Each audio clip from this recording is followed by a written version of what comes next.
Doctor Mohammad ইউনূসের নেতৃত্বে অন্তর্বর্তীকালীন সরকারের শপথ গ্রহণ অনুষ্ঠানে যোগ দিতে এসেছিলেন বিকল্প ধারার যুগ্ম মহাসচিব মাহি বি চৌধুরী, কিন্তু ধাওয়া খেয়ে বঙ্গভবন এলাকা ছাড়তে বাধ্য হন তিনি।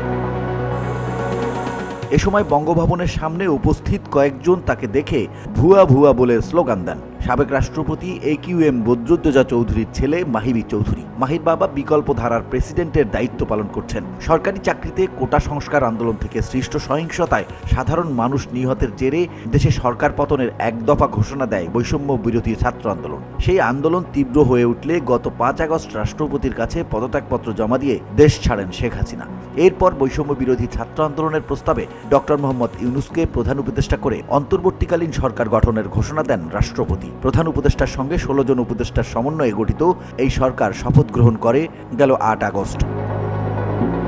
শপথের আগে রাত 8:35 একটা সাদা গাড়িতে বঙ্গভবনে প্রবেশের চেষ্টা করতেই রোষের মুখে পড়েন মাহি বি চৌধুরী। এ সময় তাকে ভুয়া ভুয়া ও দালাল স্লোগান দিয়ে বিব্রত করার চেষ্টা করা হয়। কেউ কেউ তার গাড়িতে লাথি ঘুষি মারে।